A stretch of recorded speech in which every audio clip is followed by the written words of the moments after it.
10 ចំណុចគួរដឹងពាក់ព័ន្ធជាមួយនឹងការរកស៊ីផ្ដើមរកស៊ីអត់ចាំបាច់ត្រូវការលុយទេថាឆាយគាត់និយាយអញ្ចឹងគាត់ថាអូប្រហែលអូទ្រឹស្ដីវាឲ្យអ្នកនរគ្នាភ្ញាក់ឡើងអញ្ចឹងខ្ញុំថាចេះបើសិនជាអត់ដឹងថាខ្លួនឯងស្រឡាញ់អីទេធ្វើសិនទៅជម្រាបសួរសួស្ដីអ្នកគ្នាខ្ញុំពេជ្រវិស័យហើយនេះឆាយគូដឹងខ្ញុំថ្ងៃនេះគឺខ្ញុំធ្វើវីដេអូពីរនាក់ហ្នឹងគឺខ្ញុំចង់និយាយពាក់ព័ន្ធមួយការរកស៊ីអ្នកនរគ្នាភាគច្រើនឃើញតែខ្ញុំថតវីដេអូម្នាក់ឯងចែកម្លែកបទពិសោធន៍នេះបទពិសោធន៍នោះប៉ុន្តែអីដែលពិសេសថ្ងៃនេះគឺអ្នកដែលនៅពីក្រោយខ្នងខ្ញុំក៏គាត់ចូលរួម Special guest អញ្ចឹងយើងមកស្ដាប់ការចែកម្លែករបស់គាត់ជាមួយខ្ញុំទាំងអស់គ្នាហ្នឹងហើយថាពីរអ្នកខ្ញុំមានការគិតអីគេហើយពីច្រើនពីរអ្នកខ្ញុំចូលចិត្តភាសាគ្នាមែនតើពាក់ព័ន្ធមួយការគិតការយល់ឃើញអីផ្សេងៗអញ្ចឹងថ្ងៃហ្នឹងដែរគឺយើងថតវីដេអូអង្គុយនិយាយគ្នាធម្មតាអ្នកនរគ្នាស្ដាប់ពីបទពិសោធន៍10ចំណុចនេះបើសិនជាទាំងអស់គ្នាស្ដាប់ពីដើមមកដល់ចប់ខ្ញុំគិតថាវាជាមូលដ្ឋានគ្រឹះសំខាន់មែនតើសម្រាប់មិនថាអ្នកចាប់ផ្ដើមរកស៊ីអ្នកកំពុងរកស៊ីឬក៏អ្នកដែលចង់ទៅមកកម្រិតទៀតទេខ្ញុំគិតថាគឺពួកគាត់អាចមើលវីដេអូនេះឲ្យដល់ចប់នឹងសំខាន់មែនតើឥឡូវគឺយើងចាប់ផ្ដើមចូលមកដល់ចំណុចទី1គឺថាផ្ដើមរកស៊ីអត់ចាំបាច់ត្រូវការលុយទេក៏ឆែកសេចំណុចហ្នឹងមកខ្ញុំថាអូនឹងអ្នកស្ដាប់នឹងគាត់គិតថាអីអាគេរកស៊ីអត់ត្រូវការដើមអត់ត្រូវការលុយទេឥឡូវយើងមកបកស្រាយមើលថាការរកស៊ីអត់ត្រូវការលុយហ្នឹងអីគេមានអ្នកខមមិនថាឲ្យពួកខ្ញុំច្រើនមែនតើបោកមកឲ្យអ្នកមានអូចេញចុះប៉ុន្តែខ្ញុំអត់បញ្ហាសំខាន់បំផុតខ្ញុំស្គាល់ខ្លួនឯងថាអូខេខ្ញុំអត់មានលុយមែនចាប់ផ្ដើមពីអត់មានលុយមែនមិនមែនមកឲ្យអត់មានលុយទេប៉ុន្តែគឺខ្ញុំអត់ទៅពឹងពាក់ពួកគាត់ដើម្បីយកលុយទាំងអស់ហ្នឹងយកមកប្រើទេហើយបើសិនជាអ្នកទាំងអស់គ្នាថាខ្ញុំកុហកថាចុះប៉ុន្តែអ្វីដែលសំខាន់គឺមានអ្នកដែលគាត់ពិតជាស្គាល់ខ្ញុំតាំងពីដើមមកហើយគាត់ពិតជាទទួលស្គាល់ថាអូខេពួកគាត់ពីរនាក់គឺខំប្រឹងតាំងពីអត់មានអីទាំងអស់ពិតប្រាកដអ្នកដឹងគឺដឹងអ្នកអត់ដឹងគឺអត់ដឹងជាទូទៅគេតែងតែនិយាយថារកស៊ីត្រូវការដើមទុនកូនអ្នកមានមិនរកស៊ីបានប៉ុន្តែអ្នកនរគ្នាខ្ញុំហ៊ាននិយាយថាការរកស៊ីគឺអត់ចាំបាច់ត្រូវការលុយទេមូលហេតុអីបានខ្ញុំនិយាយចឹងបើសិនជាសម័យឥឡូវអ្នកនរគ្នារកស៊ីតាមអនឡាញអ្នកនរគ្នាបើសិនជាអ្នកនរគ្នាចង់លក់ឲ្យបានអីមួយអាច pre order ឲ្យបានហ្នឹងពីចិនពីក្រៅប្រទេសមកបន្ទាប់មកលក់ឲ្យទៅម្នាក់ទៀតសិនយកលុយពីគេសិនមកចាំយកលុយហ្នឹងទៅទិញឲ្យបានទៅឃើញអាហ្នឹងគឺជាផ្នែកមួយនៃការរកស៊ីអត់ចាំបាច់ប្រើលុយអាហ្នឹងគ្រាន់តែឧទាហរណ៍ខ្លីៗទេថាឆាយគាត់និយាយអញ្ចឹងគាត់ថាអូប្រហែលអូទ្រឹស្ដីវាហ្នឹងហើយឥឡូវខ្ញុំមកនិយាយឧទាហរណ៍ខ្ញុំជាក់ស្ដែងខ្លួនឯងបណ្ដោយពេលដែលខ្ញុំចេញរកស៊ីដំបូងយកលេមុខពីគេខ្ញុំមកលក់ហ្នឹងខ្ញុំអត់មានដើមទេអញ្ចឹងខ្ញុំយកលេមុខខ្ញុំមកលក់ផុសអីសិនពេលដែលគេទិញខ្ញុំទៅយកពីអ្នកលក់ឧទាហរណ៍ខ្ញុំលក់ចេញ15អីចឹងទៅអញ្ចឹងខ្ញុំយកលុយ10រៀលហ្នឹងទៅឲ្យម្ចាស់គេហើយខ្ញុំយក5រៀលចំណេញអាហ្នឹងមានត្រូវការលុយអីយើងយកវ៉ាន់មកមុនផុសលក់ផុសអីទៅពេលគេចាប់អារម្មណ៍គេទិញហើយយើងបានលុយពេលបានលុយឲ្យថ្លៃដើមទៅគេទៅថ្លៃចំណេញយើងយកអានេះគ្រាន់តែជាឧទាហរណ៍ទេអ្នកនរគ្នាមានអាជីវកម្មរាប់រយមុខមានប្រភេទតំណែងជាច្រើនទៀតដែលអ្នកនរគ្នាអាចទៅធ្វើអញ្ចឹងមួយម្ចាស់គេឬក៏ទៅធ្វើអញ្ចឹងពីប្រទេសណាពីអីមកតែខ្ញុំអត់ដឹងប៉ុន្តែខ្ញុំគ្រាន់តែចង់ប្រាប់អ្នកនរគ្នាថាវាពិតជាមានវិធីសាស្ត្រនៅក្នុងការរកស៊ីអត់ប្រើលុយមែនតែតើសំខាន់ទាំងអស់គ្នាប្រចាំថ្ងៃនេះអ្នកនរគ្នាគិតថាវាមានឬក៏អត់បើអ្នកគិតថាអត់មានអ្នកគ្នារកអត់ឃើញទេអញ្ចឹងអ្នកគ្នាគិតថាវាមានហើយតមកទៅរកទៅនិយាយមកចំណុចទៀតឥឡូវហ្នឹងគឺការទិញឲ្យបានពី app ចិនច្រើនមែនតើអ្នកចេះទិញក៏ច្រើនដែរតែពីជំនាន់មុននៅពេលដែលខ្ញុំលក់ឲ្យបានខ្ញុំមកពីចិនហ្នឹងខ្ញុំធ្វើមិនអ្នកគ្នាពេលហ្នឹងគឺខ្ញុំផុសលក់យើងយករូបយកអីពី app ចិនសិនផុសលក់ផុសអីចឹងទៅពេលដែលមានគេចាប់អារម្មណ៍បាទខ្ញុំដាក់កំងចឹងទៅឲ្យគេ free order ខ្ញុំយកលុយគេមុនពេលបានមកដល់យើងយកឲ្យគេទៅហើយយើងបានលុយឲ្យ free order ហ្នឹងទៅទិញឲ្យបានទៅនិយាយឲ្យស្រួលស្ដាប់ថាធ្វើនំអត់ម្សៅក៏បានដែរអ្នកនរគ្នាតែវាមិនមែនអត់ម្សៅទាំងស្រុងទេយើងក៏ត្រូវប្រើចំណេះដឹងទៅចំណាយកម្លាំងទៅរកមើលរូបណាស្អាតដែរតែបើសួរថាឲ្យមានលុយអត់មានលុយទេអ្នកនរគ្នាព្រោះអី Facebook Internet យើង available ទាំងអស់តែប្រើបានទាំងអស់តែលុយគឺអត់បានប្រើដើមទុនទេអ្នកនរគ្នាអញ្ចឹងកុំឲ្យថាមានលេសថាអូខ្ញុំតើខ្ញុំមានដើមម៉ាក់ប៉ាខ្ញុំអ្នកមានសិនអីចាំខ្ញុំចេញរកស៊ីខ្ញុំចេញមកក៏មិនមែនទៅថាអូរិះគន់អ្នកដែលមានផ្នត់កំណត់បែបហ្នឹងដែរខ្ញុំចេញមកគឺទៅដាស់តឿនឲ្យអ្នកនរគ្នាភ្ញាក់ឡើងអ្នកដែលគិតចឹងបើអ្នកដែលអត់គិតចឹងទេគឺល្អហើយមិនបាច់ចាំតែថាត្រូវតែមានលុយទេឥឡូវហ្នឹងបើអ្នកគ្នាគិតយូរហើយថាចង់ទៅចាប់ដើមរកស៊ីប៉ុន្តែអត់ហ៊ានទេដោយសារគាត់ថាអត់មានលុយអញ្ចឹងពេលឮពាក្យនេះហើយអ្នកគ្នាដឹងហើយថាมันមានតែប៉ុណ្្នឹងទេដែលអាចរកស៊ីបានតែអត់ប្រើលុយមានច្រើនទៀតអញ្ចឹងទៅគិតខ្លួនឯងទៅរកមើលឃើញខ្លួនឯងទៅចំណុចទី2ចាប់ផ្ដើមពីលក់អនឡាញសិនចាំទៅបើកទីតាំងផ្ទាល់បើនិយាយសួរស្ដាប់គឺអញ្ចឹងនេះគឺជាការ recommend ហ្មងតែក៏មិនមែនបានន័យថាគ្រប់អាជីវកម្មទាំងអស់អ្នកនរគ្នាត្រូវតែធ្វើតាមអីដែលពួកខ្ញុំនិយាយដែរអញ្ចឹងខ្ញុំក៏ចង់ប្រាប់អ្នកនរគ្នាបញ្ជាក់មុនសិនថាគ្រប់រាល់ពាក្យសម្ដីដែលពួកខ្ញុំនិយាយគឺមិនមែនប្រកាសថាគ្រប់ទាំងអស់ជាការពិតទេអញ្ចឹងអ្នកនរគ្នាត្រូវស្ដាប់ដោយការពិចារណាដោយខ្លួនឯងដូចជាពាក្យនេះចឹងបើកពីអនឡាញទៅមុនសិនដោយសារនៅក្នុងសង្គមសម័យឥឡូវនេះបើសិនជាអ្នកនរគ្នាសម័យមើលខ្ញុំទៅបើកហាងមួយត្រូវចាយលើអីគេខ្លះថ្លៃហាងថ្លៃបុគ្គលិកថ្លៃទឹកថ្លៃភ្លើងសំណឹកហាង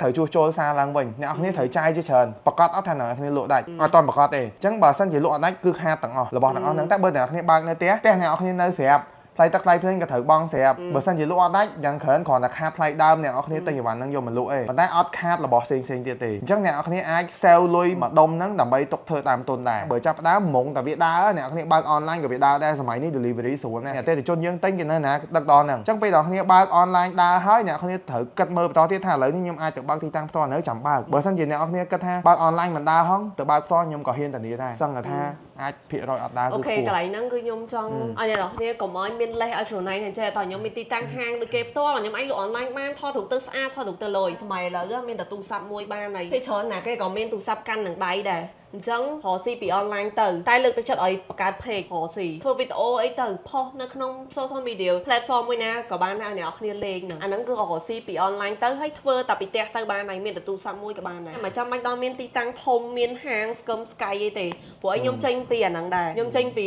រកស៊ី online តិចតួចមានតែកូនបន្ទប់មួយក៏អាចរកស៊ីបានដែរដោយសារអត់ត្រូវការទីតាំងផ្ទាល់យើងក៏អាចមើលនៅក្នុង TikTok ដែរឥឡូវអ្នកដែលលក់អីវ៉ាន់នៅក្នុងតាម TikTok តាម Facebook គឺច្រើនមែនតើហើយបើជឿជាក់ស្ដែងសួរគាត់ថាបងមកឲ្យទីតាំងនេះណាសួរគាត់ថាបងមកយកផ្ទាល់អត់បានទេតែបងឲ្យដឹកខ្ញុំដឹកទៅបានតែអីដែលយើងសង្កេតឃើញហ្នឹងអ្នកគ្នាធ្លាប់ទិញ online ដឹងហើយមានមុខរបរមានអីក៏ធំដែរប៉ុន្តែគាត់អត់មានទីតាំងទេគាត់អត់មានហាងទេគាត់លក់នៅផ្ទះខ្លួនឯងក៏មានដែរអញ្ចឹងខ្ញុំលើកទឹកចិត្តមែនតើថាទៅស្វែងយល់ពីអាជីវកម្មរបស់អ្នកនរគ្នាថាឥឡូវហ្នឹងតម្រូវការដល់បើកហាងនៅ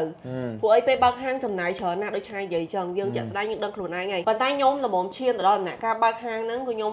ដឹងគ្រប់សពហើយថាមូលហេតុអីបានខ្ញុំបើកមិនខ្ញុំចេះតែបើកទេស្ដាប់ដោយពិចារណាក៏មានអាជីវកម្មមួយចំនួនត្រូវការបើកហាងដែរអញ្ចឹងអ្នកឲ្យគិតមើលខ្លួនឯងថាអាជីវកម្មនេះពិតជាតម្រូវការនៅក្នុងការបើកហាងពិតប្រាកដមែនអញ្ចឹងត្រូវតែចាប់ផ្ដើមមកដំបូងបើកហាងភ្លាមហ្មងមិនអាចលក់តាម online បានអញ្ចឹងគិតខ្លួនឯងចូលមកដល់ចំណុចទី3គឺការធ្វើទីផ្សារខ្ញុំហ៊ាននិយាយថាគឺជាចំណុចមួយដែលសំខាន់ហើយសំខាន់ខ្លាំងមែនតើតាំងពីយើងចេញរកស៊ីនឹងឯងគឺពឹងលើទីផ្សារហើយបានមានថ្ងៃនេះដែរផ្ដល់អាទិភាពឲ្យវាគ្មិនកុំឲ្យខ្ញុំនេះហៅភ្ញៀវកិត្តិយសមកនិយាយចាំភ្ញៀវណាគ្នាភ្ញៀវកិត្តិយសនៅផ្ទះមួយគ្នាអរគ្នា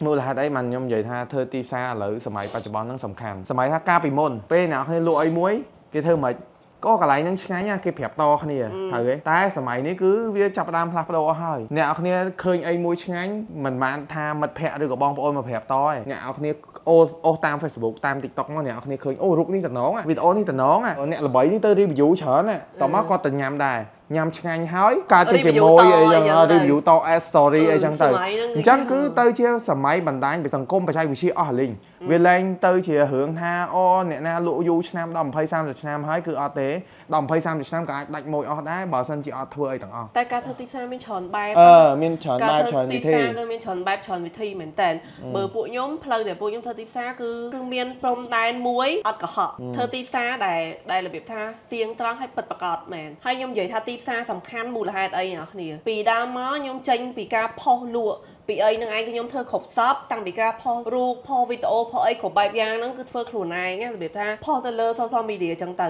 ហើយខ្ញុំមិនដឹងថានឹងមានអាណាផ្ទុះឬក៏មានអាណាដែលធ្វើឲ្យមនុស្សចាប់អារម្មណ៍ខ្លាំងទេពេលហ្នឹងខ្ញុំពីអ្នកឆាយហ្នឹងក៏ចាប់អារម្មណ៍កាត់លេខគ្នាគេខ្ញុំមិនលក់អីប៉ុន្តែអត់ទាន់ដល់ពេលមួយដែលវាផ្ទុះទេវានៅលក់ធម្មតាក៏មិនសូវជាដាច់អីហ្មងដែរកាត់គេយើងប្រើដើមប្រើអីឡើងមកកណោប៉ុន្តែនៅពេលមួយហ្នឹងក៏បបួលគ្នាថតវីដេអូខ្លីមួយវីដេអូ TikTok ឯងបន្ទាប់មកវីដេអូហ្នឹងធ្វើឲ្យផ្ទុះលេខឃ្លៀកហ្នឹងដាច់ខ្លាំងមែនតើហើយវាមិនទៅលើការធ្វើទីផ្សារតាមមុខទេសំខាន់របស់ដែលធ្វើហ្នឹងឆ្ងាញ់អត់ដែលធ្វើឲ្យគាត់ហ្នឹងទៅបន្តទៀតរបស់ដែលយើងលក់ហ្នឹងគុណភាពល្អអត់ដែលធ្វើឲ្យគាត់បន្តប្រើទៀតសំខាន់ទៅលើការធ្វើទីផ្សារហើយក៏សំខាន់ទៅលើគុណភាពដូចគ្នានេះគឺជាពាក្យដែលពិតអ្នកនរគ្នាមិនប្រកាសថារបស់ឆ្ងាញ់របស់ល្អលក់ដាច់ទេនៅក្នុងសម័យនេះអញ្ចឹងរបស់ឆ្ងាញ់របស់ល្អក៏អ្នកនរគ្នាត្រូវប្រកែធ្វើទីផ្សារបកែថតរូបបកែថតវីដេអូបកែផ្សព្វផ្សាយឲ្យអ្នកដទៃទៀតបានដឹងអាហ្នឹងគឺជារឿងសំខាន់ហើយមួយទៀតដែរក៏មិនរំពឹងថាខ្ញុំធ្វើវីដេអូ10 20ហើយនៅតែអត់ផ្ទុះនៅតែអត់ដាច់នៅតែអីខ្ញុំចង់និយាយថាចេះអត់មានណាគេដឹងថាវីដេអូមួយណាផ្ទុះទេព្រោះខ្ញុំក៏អត់ចេះទាយដែរខ្ញុំចេះតែធ្វើទៅដូចគ្នាអញ្ចឹងលើកទឹកចិត្តឲ្យធ្វើឲ្យទៀងទាត់ធ្វើឲ្យរៀនពីវាមិនមែនធ្វើដដែលណាធ្វើឲ្យគិតថាអាហ្នឹងខ្ញុំធ្វើទៅមានចំណុចអីដែលអត់ទាន់តាក់ទាញហើយទៅមើលគេធ្វើមិនបានតាក់ទាញចូលមកដល់ចំណុចទី4ក្រមសីលធម៌ជាអ្នកលក់គេតែងតែនិយាយថាអតិថិជនជាស្ដេចក៏មិនមែនបានន័យថាដល់កម្រិតកម្ពស់ប៉ុណ្ណាក៏យើងនៅតែត្រូវទ្រាំដែរមកវឹកនេះក៏ពួកខ្ញុំលក់រៀងដាច់ដែរអញ្ចឹងមានអតិថិជនគាត់ជេរគាត់ខឹងគាត់សពគ្រប់បែបយ៉ាងប៉ុន្តែអ្វីដែលយើងធ្វើទៅគាត់មិនគឺអីគេសុំទោសគាត់អធិស្ឋានគាត់រកដំណោះស្រាយឲ្យគាត់ហើយសំខាន់គាត់មកក្តៅយើងទៅវិញទៅជាអាហ្នឹងគឺជារឿងដែលល្អបំផុតគឺយើងនឹងជៀសបញ្ហាជាច្រើននៅក្នុងការរកស៊ីហ្មងបើសិនជាអ្នកនរគ្នាភ្ញៀវ vậy anh tinh tôi trong trắng đã tao anh rồi mấy chân trên cho chọc rồi nè nhom hiên vậy tha nè họ thì bài nó cứ đặt môi thịt hồi đôi nhom vậy tại chẳng mình tha nhiêu quạt cái đai màu van na thế tại dân tây thì chẹo với quạt slow với hai quạt do với hai van ấy cái nào bây giờ chẳng quen chưa nhom tao anh đang mua với shop thua món này thì như trẻ về để quạt trông trăng nó rồi sao quạt trong ban khẳngแต่quạt đang thầm mời trong quạt mẹ chơi chai mà đang quạt từ khăng của xa quạt mà bị nè quạt từ khăng này nam mà bị nè bạn quạt mà đó quạt chơi chai đại dương trong những nơi từ thơm bạch tơ vinh từ trẻอย่างนาก็ร้อยกวนนึงแต่เจ๊ให้เลยขอยกวนนึงแต่ติงยังตีนั่งไงเบอร์สะช่วงนี้เมื่อกุมเพลงยังไงไม่จะเบิดนั่งไงให้นั่งเหม็นขอนแต่ปะนั่งไงเนี่ยกรามเสือทอจีเนี่ยลูกคือมีไอเกตีปานในทางขนมเยี่ยมจีเนี่ยลูกคือยมใหญ่เปียสมอตราเอาไว้แต่มีปัดในขนมแต่พายมเติมยมใหญ่เอาไว้แต่ปุยมปลาขลุ่นไอ้แต่ขลุ่นไอ้เติมยมเฮียนใหญ่ทางนั่นคือผลิตภัณฑ์จังแมนละออแมนระบอดแต่อัดปลายังอะไรของมันระบอดแต่อัดปัดยังอัดแต่แผลประเด็นจนหานังจังไงจังอันนั้นคือจีกรามเสือทอจีเนี่ยลูกให้มีจำน้อยเชี่ยวเฉินเตี้ยด้วยทอการจมีบซัวการซัวได้การโรเรเตะเตี้ยการโยจะตกด่าหมวยพิ้วระบอดทั้งอัน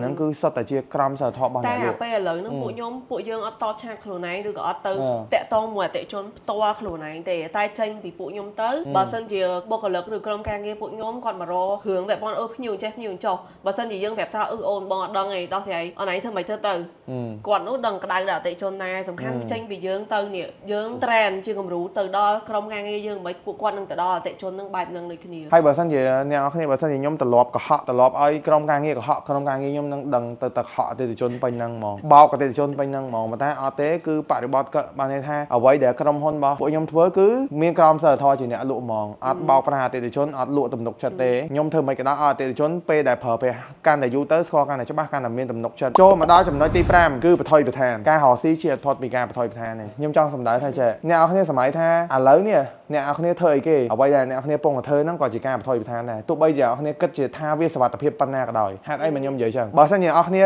កំពុងតែរៀនសាកលវិទ្យាល័យអ្នកនរគ្នាជ្រើសរើសទៅរៀនសាកលវិទ្យាល័យណាមួយរយៈពេល4ឆ្នាំអ្នកនរគ្នាគិតថានឹងសុវត្ថិភាពប្រហែលយកច្រឡំហើយអ្នកនរគ្នាបថុយប្រឋានដាក់ពេលវេលាចូលទៅរៀននៅនឹង4ឆ្នាំប្រកាសអត់ថាចេញមកជោគជ័យប្រកាសអត់ថាចេញមកនឹងទទួលបានការងារល្អប្រាក់ខែល្អឬមួយក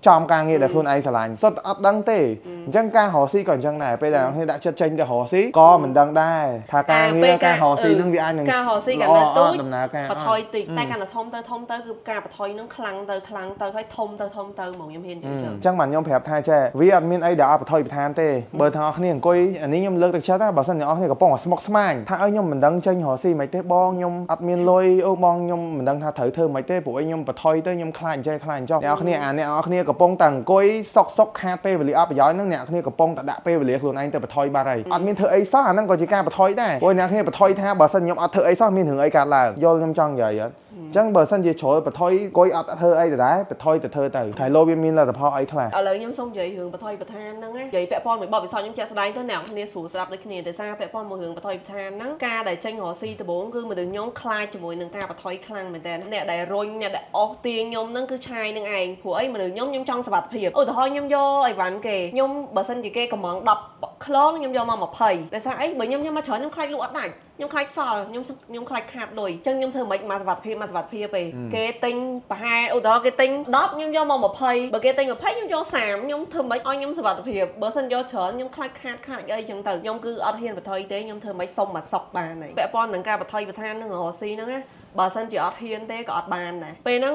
អ្នកដែលឲ្យខ្ញុំបថុយហ្នឹងគឺឆាយនឹងឯងអ្នកដែលរុញខ្ញុំបែបតែអញ្ចឹងឥឡូវណៃយក100សាវាមិនដែរលក់មិនអស់ហើយដល់ពេលយកមកលក់អស់មែនមូលហេតុអីកម្លាំងជំរុញឲ្យយើងទៅលក់មូលហេតុអីមិនយក100ល្អជាងពេលយក100គេចោះថ្លៃឲ្យយើងអញ្ចឹងយើងចំណេញច្រើនជាងមុនហើយមួយទៀតយើងមានកម្លាំងចិត្តថាបើខ្ញុំមាន100ខ្ញុំធ្វើមិនខ្ញុំលក់ឲ្យអស់លឿនអញ្ចឹងអាបរិមាណលក់ក៏បានច្រើនជាងមុនអាលុយដើមយកមកក៏ថោកជាងមុនចំណេញច្រើនជាងមុនបើយើងអត់បថុយទេនៅតែអញ្ចឹងរហូតសុវត្ថិភាពលក់បានប៉ុណ្ណាយកប៉ុណ្ណឹងអ្នកគ្នាត្រូវដឹងថាការរកស៊ីគឺមានខាតមានចំណេញសំខាន់តែបថុយសិនទៅជួនកាលចំណេញក៏យើងអត់ដឹងក៏មិនមែនបានន័យថានិយាយអញ្ចឹងអ្នកគ្នាលេងថ្ងៃស្អែកឡើងទៅបថុយមានលុយប្រហែលដាក់ទាំងអស់អត់ទេ no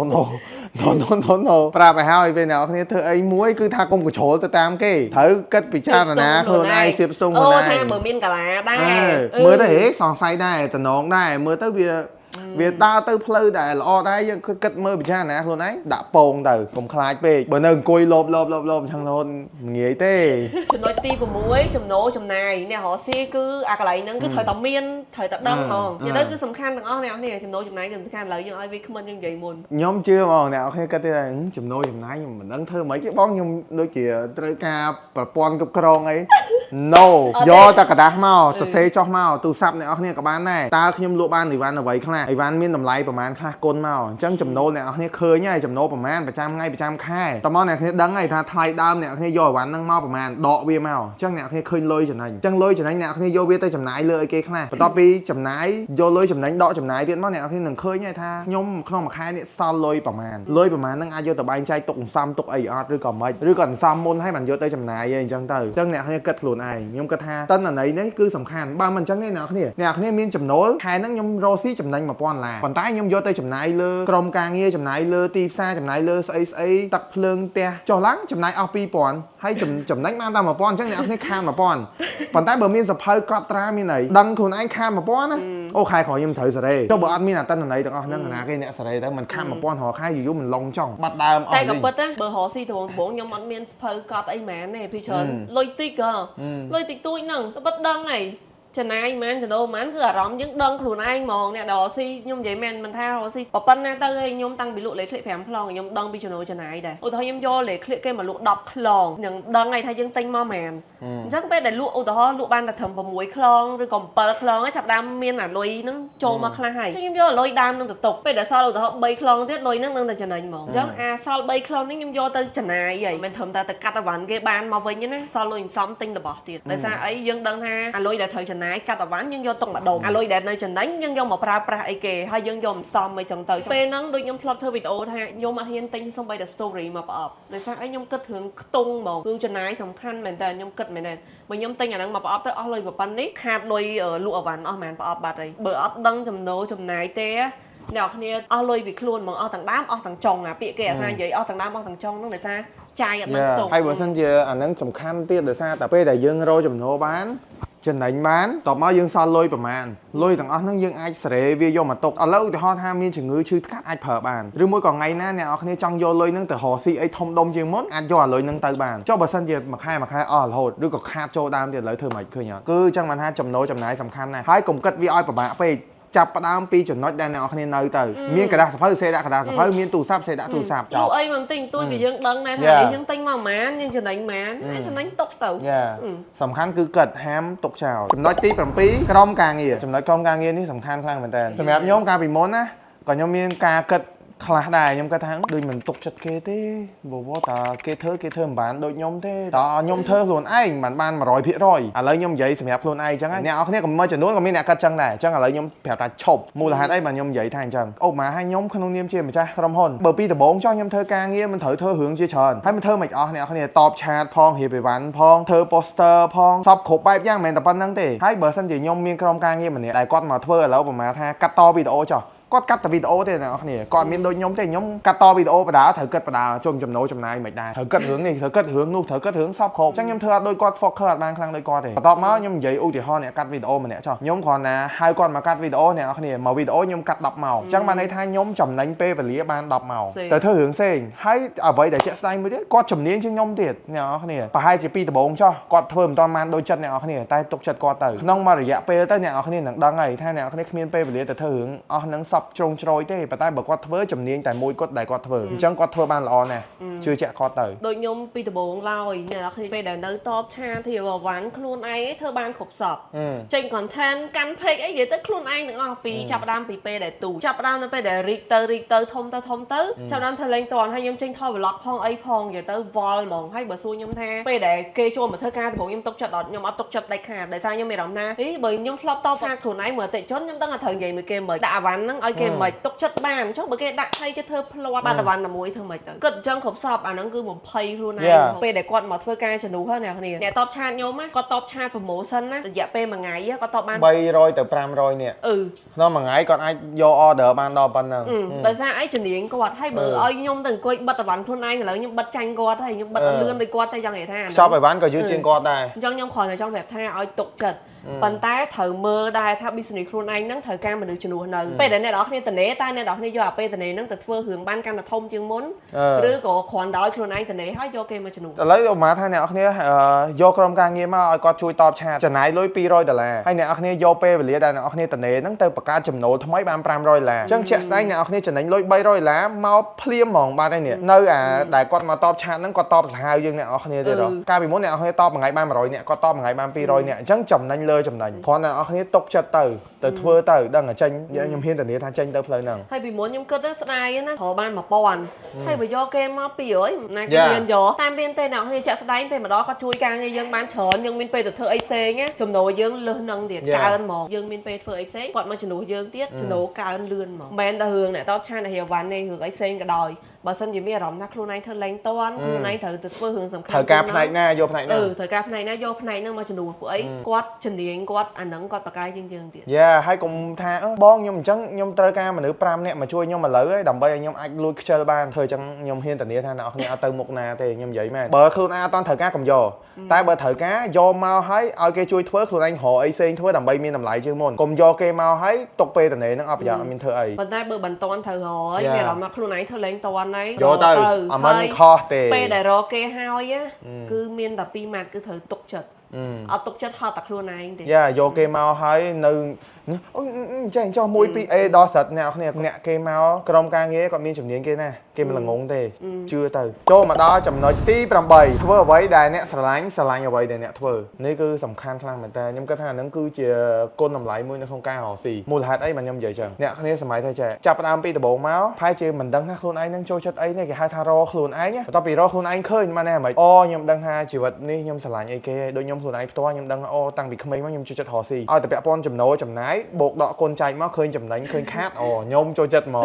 យល់ទេតាំងថ្នាក់ទី3អ្នកគ្នាគ្រូសួរខ្ញុំថាចង់ធ្វើអីចង់ខ្លាយជាអ្នកពាណិជ្ជកម្មបើខ្ញុំពីក្មេងខ្ញុំចង់ធ្វើមេធាវីហ្នឹងហើយអ្នកគ្នាគឺខ្ញុំអញ្ចឹងហ្មងធ្វើអ្វីដែលអ្នកស្រឡាញ់ដូចខ្ញុំឥឡូវខ្ញុំកំពុងធ្វើអ្វីដែលខ្ញុំស្រឡាញ់ប៉ុន្តែស្រឡាញ់អ្វីដែលអ្នកធ្វើសំខាន់មកកម្រិតទៀតចាប់តែខ្ញុំរកស៊ីយូរដួលក៏បាក់ទឹកចិត្តហើយក៏មានបញ្ហាអីក៏បាក់ទឹកចិត្តក៏លែងចង់ធ្វើវាអញ្ចឹងបានថាស្រឡាញ់អ្វីដែលអ្នកធ្វើម្ដងដល់ពេលមានបញ្ហាបើយើងអត់ស្រឡាញ់វាឲ្យពិតប្រាកដទេឈប់នឹងឯងប៉ុន្តែបើសិនយើងស្រឡាញ់វាពិតប្រាកដមិនថាមានបញ្ហាអីកើតឡើងមិនថាមានរឿងអីសពគ្រប់បែបយ៉ាងឧបសគ្គអីក៏ដោយឈ្មោះទៅមុខតស៊ូព្រោះខ្ញុំស្រឡាញ់ខ្ញុំដាក់ចិត្តលើអាហ្នឹងហើយ10 20ឆ្នាំក៏ខ្ញុំអត់ដូរចិត្តដែរពីដំបូងអ្នកឃើញដឹងខ្ញុំមកបំពេញរៀនផ្នែកអីគេអត់អក្សរសាស្ត្រចិនដោយសារអត់ដឹងចង់ធ្វើអីហ្មងម៉ាក់សួរទៅបំពេញនឹងធ្វើអីគេចង់ធ្វើអីគេខ្ញុំអត់ដឹងទេឥឡូវសំខាន់ចង់ទៅរៀនសិនអញ្ចឹងមកខ្ញុំថាចេះបើសិនជាអត់ដឹងថាខ្លួនឯងស្រឡាញ់អីទេធ្វើសិនទៅអ្នកនរគ្នានឹងរកឃើញអីដែលខ្លួនឯងស្រឡាញ់អីនៅពេលដែលធ្វើឲ្យបានច្រើនបើខ្ញុំដឹងថាខ្លួនឯងស្រឡាញ់អីហ្នឹងនៅចាប់ផ្ដើមនៅពេលដែលខ្ញុំចេះធ្វើខ្លួនពេលហ្នឹងកូវីដហើយពេលខ្ញុំចាប់ផ្ដើមចេះធ្វើខ្លួនតុបតែងខ្លួនចង់ស្អាតចង់ថតរូបអាហ្នឹងក៏ជាអីដែលខ្ញុំស្រឡាញ់ដែរបាទខ្ញុំចាប់ផ្ដើម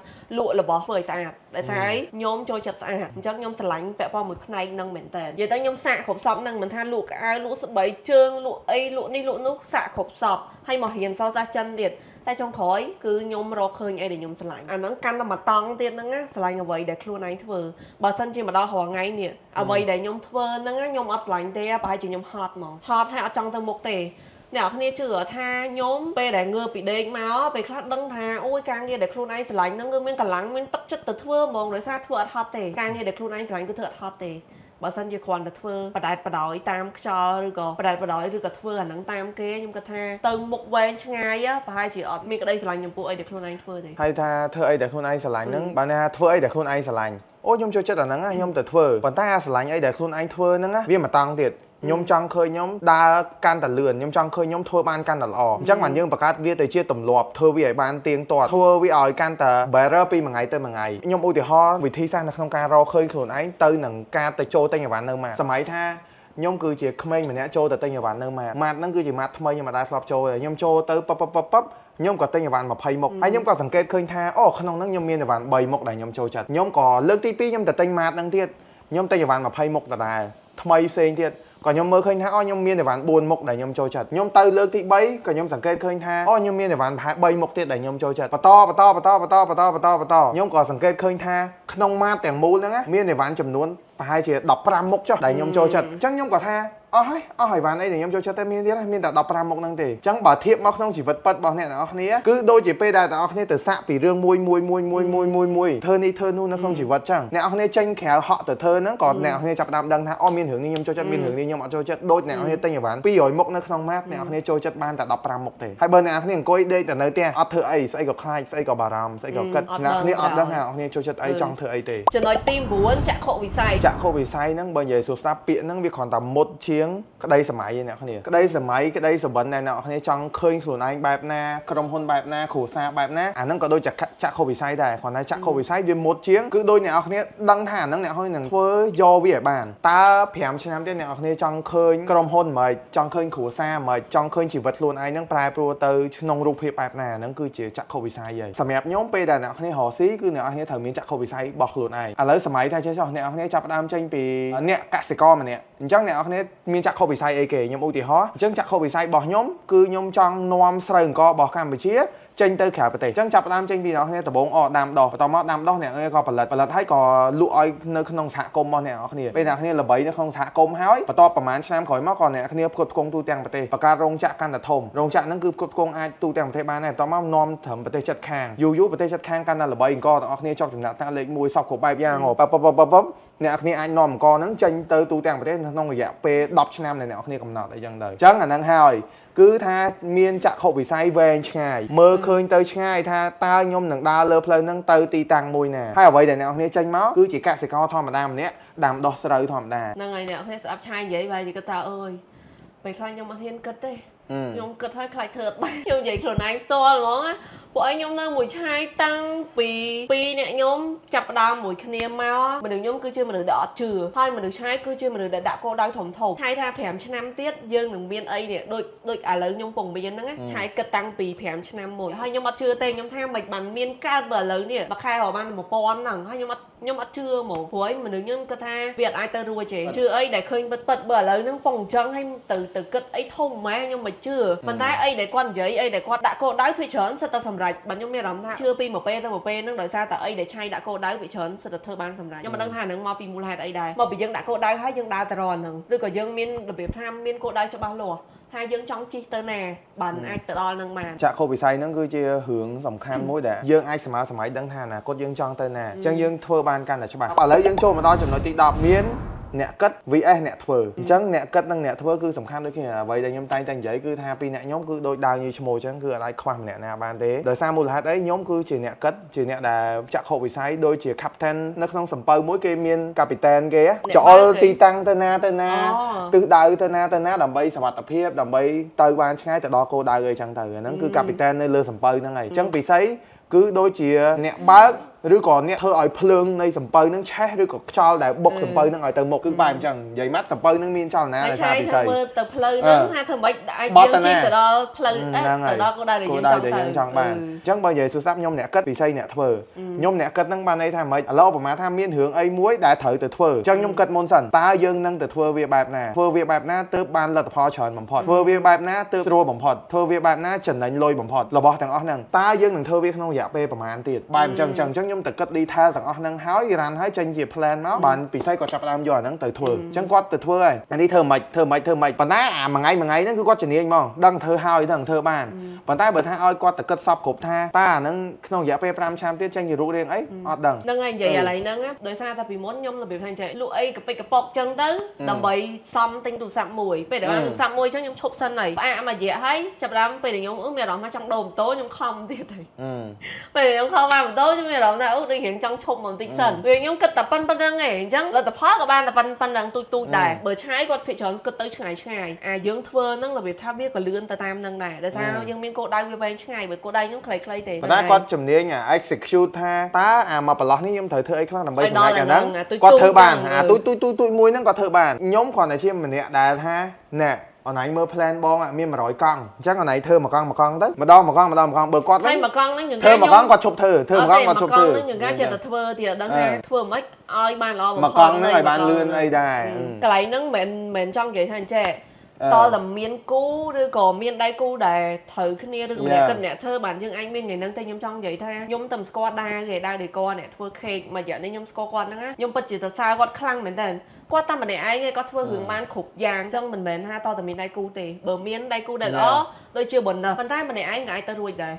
ពេលដូចជារឿងថារកស៊ីអត់ចាំបាច់ត្រូវការលុយអញ្ចឹងអញ្ចឹងបានន័យថាកុំខ្វល់រឿងកតានេះកតានោះច្រើនពេកបើសិនជាអ្នកគ្នាពិតជាចង់ធ្វើមែនណាស្អីក៏ធ្វើបានដែរម្នាក់ឯងក៏ទៅរួចអត់លុយក៏ធ្វើបានកលៈទេសៈបែបណាសេដ្ឋកិច្ចបែបណាក៏គ្នាទៅរួចដែរកុំឲ្យអាកតាខាងក្រៅហ្នឹងមកចាប់អ្នកនរគ្នាជាប់ថាមានចេះមានចោះទៅខ្ញុំទៅមកអត់រួចខ្ញុំគិតថាវាមិនមែនទេដោយសារអ្នកនរគ្នាអាចថាដកស្មោះត្រង់មួយខ្លួនឯងពេលខ្លះអាចនឹងខ្លាចខ្លួនឯងទេអញ្ចឹងកុំបន្ទោសកតាខាងក្រៅច្រើនពេកពីមុនខ្ញុំអត់សូវជឿគិតទេខ្ញុំមានអារម្មណ៍ថាខ្ញុំគិតបានតែប៉ុណ្្នេះទេប៉ុន្តែឥឡូវនេះខ្ញុំអាចគិតជួយគិតឆាយបានច្រើនដូចគ្នាបែងចែកដែរថាអ្នកគិតនឹងអ្នកធ្វើមិនមែនបានន័យថា 100% ខ្ញុំគិតតែពីគិតគ្មានជួយធ្វើអត់ទេអ្នកនរគ្នាអ្នកគិតនឹងសំដៅថាប្រហែលជាខ្ញុំគិត70ហើយខ្ញុំក៏ជួយធ្វើ30ដែរបើពិសីវិញបើអ្នកគាត់ធ្វើ70គាត់គិតតែ30វិញអីចឹងទៅអញ្ចឹងយើង balance គ្នាបែបអញ្ចឹងអញ្ចឹងឥឡូវអ្នកនរគ្នាវីដេអូនេះគឺយើងនឹងសរុបសេចក្តីមកវិញធ្វើវីដេអូនេះឡើងគឺខ្ញុំចង់លើកទឹកចិត្តដល់ទាំងអស់គ្នាក៏និយាយដោយស្មោះត្រង់ដែរនៅក្នុងសម័យកាលមួយនេះអ្នកនរគ្នានឹងមើលឃើញរឿងជាច្រើនថាអូសេដ្ឋកិច្ចបែបណាអត់មានលុយការចេញពីគ្រួសារមិនសពគ្រប់បែបយ៉ាងខ្ញុំអត់មានដៃគូដូចបងមានរឿងជាច្រើនអ្នកនរគ្នា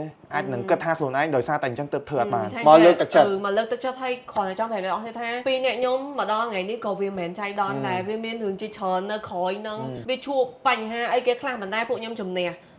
ចង់និយាយថារឿងច្រើនខ្លាំងមែនតើហើយធ្វើវីដេអូនេះឡើងមិនមែនអីដែលខ្ញុំនិយាយអីដែលខ្ញុំគិតហ្នឹងវាសិតតែត្រូវហើយទាំងអស់ទេហើយក៏វាមានចំណុចច្រើននៅហ្នឹងទៀតដែរទៅអារម្មណ៍ជាក់ស្ដែងជាមួយនឹងអីដែលអ្នកនរគ្នាកំពុងតែធ្វើតែមានអីដែលខ្ញុំអាចរៀនសូត្របានមានអីដែលខ្ញុំអាចយកបានទៅធ្វើនៅក្នុងអីដែលអ្នកនរគ្នាកំពុងធ្វើនេះមិនថានៅក្នុង business ប៉ុណ្ណាការចាប់ផ្ដើមប៉ុណ្ណាចង់ធ្វើអីទេក៏អាចយកទៅរៀនសូត្របានទាំងអស់10ចំណុចនេះណាវាគ្រាន់តែជាគោឲ្យអ្នកគ្នាអាចទៅដឹងខ្លះទេតែវាមានច្រើនជាងនឹងទៀតដែលអ្នកគ្នាអាចទៅស្រាវជ្រាវមើលខ្លួនឯងបានបិចហើយនឹងសភៅរបស់អ្នកគ្នាគឺជាអ្នកសរសេរវាសនារបស់ខ្លួនឯងដោយពួកខ្ញុំអញ្ចឹងគឺខ្ញុំចង់សរសេរវាសនារបស់ខ្លួនឯងចង់ឲ្យឃើញខ្លួនឯងហ្នឹងមិនគឺខ្ញុំទៅបង្កើតវាអញ្ចឹងខ្ញុំអត់ខ្វល់ថាកលៈទេសៈឲ្យមកអំណោយផលឬមិនអំណោយផលទេខ្ញុំគ្រាន់តែដឹងថាតើអ្វីដែលខ្ញុំចង់បានគឺគេពាក្យដែលពិសេសនិយាយមិនសំខាន់ណាអ្នកគ្នាមកពីណានៅចំណុចណាសំខាន់អ្នកគ្នាចាំថាខ្លួនឯងចង់ទៅណានិយាយទៅពួកខ្ញុំធ្វើវីដេអូនេះឡើងដោយសារតែពីរអ្នកខ្ញុំភ័យច្រើនក៏ចូលចិត្តនិយាយគ្នាជជែកគ្នាចូលចិត្តគិតអីចឹងណាអញ្ចឹងក៏ធ្វើវីដេអូនេះឡើងដើម្បីចែកម្លែកអញ្ចឹងអ្នកគ្នាអាចរៀនអីបានពីវីដេអូមួយហ្នឹងបើមិនជាអ្នកគ្នាមានកន្លែងណាអត់ពេញចិត្តឬក៏មានមតិយោបល់អីក៏អាចចូល comment បានដែររិះគន់ដើម្បីស្ថាបនាហើយបើមិនអ្នកនរគ្នាមានបទពិសោធន៍អីក៏ដោយក៏អាចចែកនៅក្នុង comment បានដែររៀនសូត្រពីគ្នាទៅវិញទៅមកអញ្ចឹងគឺពួកយើងមានប៉ុណ្្នឹងគឺវីដេអូហ្នឹងមានតែប៉ុណ្្នឹងទេអ្នកនរគ្នាបើមិនជាមានកំហុសខុសឆ្គងដោយប្រការណាមួយសូមកុំប្រកែកុំភ្លេចជួយ like ជួយ share ហងជម្រាបលាបាយបាយ